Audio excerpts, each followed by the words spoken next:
வணக்கம். இன்னைக்கு நம்ம ரெமோ படத்தோட ரிவ்யூ பார்க்க போறோம்.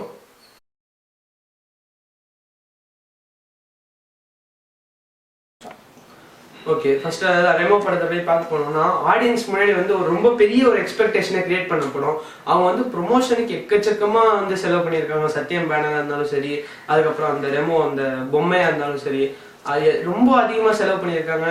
அதுக்கப்புறமா சிவகார்த்திகேயன்னு சொல்லவே வேணாம், ஒவ்வொரு ஸ்டேஜுக்கும் போறாரு.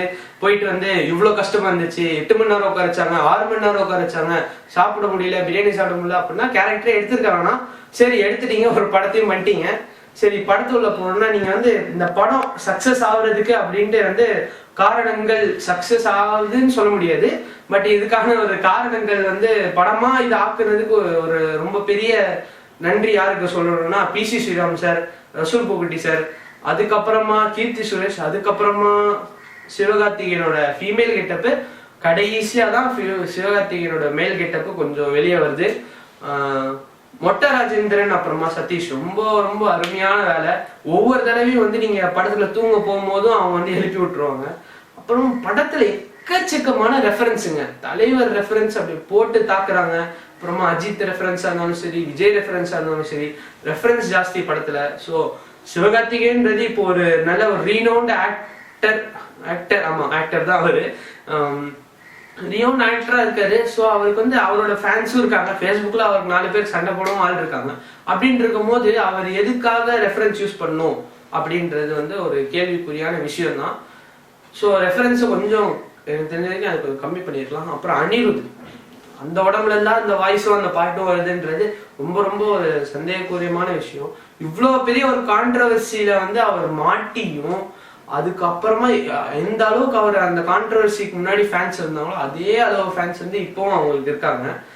ஒவ்வொரு பிஜிஎம்மும் சரி டைமிங். அவர் பிஜிஎம் வந்து படத்தை வந்து அப்படியே ஒரு ஒரு இதுக்கா கொண்டு போயிருக்குன்னு வச்சுக்கோங்களேன். அந்த பிஜிஎம்க்கு தான் கிளாப்ஸும், அந்த கத்தலா இருந்தாலும் சரி, சவுண்டா இருந்தாலும் சரி, எதுவாக இருந்தாலும் அந்த பிஜிஎம்முக்கு பயங்கரமா இருக்கு ரெஸ்பான்ஸ் தியேட்டர்ல. அதுக்கப்புறமா பிசி ஸ்ரீராம் சார் இருக்கா, கண்டிப்பா ஒரு சீன் வந்து சொல்லியே ஆகணும். இந்த பஸ் வந்து மூவ் ஆகிற சீன்ல மோஸ்ட்லி எல்லா படத்துலையும் வந்து பஸ் வைப்ரேட் ஆகிற மாதிரி காமிப்பாங்க. பட் பிசி ஸ்ரீராம் சாரும் ரசூல் பூக்குட்டி சாரும் அந்த பஸ்ல ஒரு ஸ்பீட் பிரேக் இருக்கு, ஒரு சவுண்ட் வந்து ரசூல் பூக்குட்டி சார் கொடுக்கறதும், அதுக்கப்புறம் பிசி ஸ்ரீராம் வந்து அது கேமராவை ஏற்றி இறக்குறதும், அதே நேரத்துல ஹீரோன்னு மாத்தி மாத்தி காமிக்கிறது, பிரில்லியன்ட் கேமரா ஒர்க், செம்ம கேமரா ஒர்க்கு. அப்புறமா எடிட்டர் ரூபன் ரொம்ப அருமையான வேலை. ஸோ இவ்வளோ ஒரு பழைய ஸ்டோரி பேஸ் தான், ரொம்ப பழைய ஸ்டோரி பேஸ். சீன்ஸ்லாம் வந்து ரொம்ப ப்ரெடிக்டபிள். பட்டு பார்த்தோன்னே இது அடுத்த சீனு கிளைமேக்ஸ் இதுதான் அப்படின்னு சொல்லிடலாம். வில்லனுக்கு ஸ்கோப்பே இல்லைங்க சுத்தமா. வில்லன் வந்ததே வேஸ்ட் ஆகுது. மொத்தமா இருக்காங்க 5 டைலாக் இருந்தா பெரிய விஷயம் ஆகுது. அப்புறமா கடைசியா ஒரு கேமியோ கொடுத்துருந்தாங்க. அப்புறம் எடிட்டர் ரூபனா, எடிட்டர் வந்து பழைய ஸ்டோரி பேஸ் தான். பட் இருந்தாலும் அது கொஞ்சம் போர் அடிக்காம கரெக்டா எடிட் பண்ணி இது முன்னாடி இது பின்னாடி, அது முன்னாடி இது பின்னாடி, சிவகார்த்திகேயன் லேடி கெட்டப் மாறுறது, லேடி கெட்டப்ல இருந்து மறுபடியும் ஜென்ஸ் கெட்டப் வருது, இதெல்லாம் வந்து அருமையா நல்லா தொகுத்து இருந்தது. அதுக்கப்புறமா அதான் இதுவும் நல்லா இருந்துச்சு. ஒரு கேமியோ பண்ணியிருந்தாங்க, நீங்க போய் பாருங்க, கிளைமேக்ஸ்ல போய் பாருங்க. கேமியோல வந்து ரிவீல் பண்ணக்கூடாது அவ்வளோ இல்லை. அதுக்கப்புறமா சிவகார்த்திகேயன் வந்து ஜென்ஸ் கெட்டப்ல அவர் ஃபைட் பண்றது வந்து ஒரு ரெஸ்பான்ஸே இல்லை தியேட்டர்ல. ஆனா லேடி கெட்டப்ல ஃபைட் பண்ணும்போது வந்து ரொம்ப அருமையா நல்ல ஒரு சூப்பரா இருந்துச்சு. நல்ல ஸ்டண்டா இருக்கட்டும், ரொம்ப நல்லா இருந்துச்சு, எல்லாமே நல்லா இருந்துச்சு. ஸோ ஒரு படமா இது எப்படி இருக்கு அப்படின்றத பார்க்கும்போது படம் வந்து ஒரு ரொம்ப ரொம்ப ரொம்ப எனக்கு தெரிஞ்ச வரைக்கும் ஒரு மொக்க படம் தான் சொல்லணும்.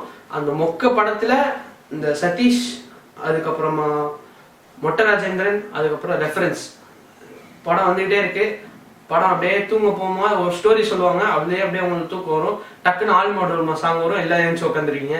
அதுக்கப்புறம் மறுபடியும் அப்படியே லவ் சீன் அப்படியே ஸ்லோ ஆகும். டக்குன்னு அந்த சதீஷ் அப்புறம் மொட்டை ராஜேந்திரா எடுக்க கமெண்ட்ரி, அவர் கொஞ்சம் அப்படியே ஒரு மாதிரி இருக்கிற படம் வந்து முக்கிய தெரியுது சார்.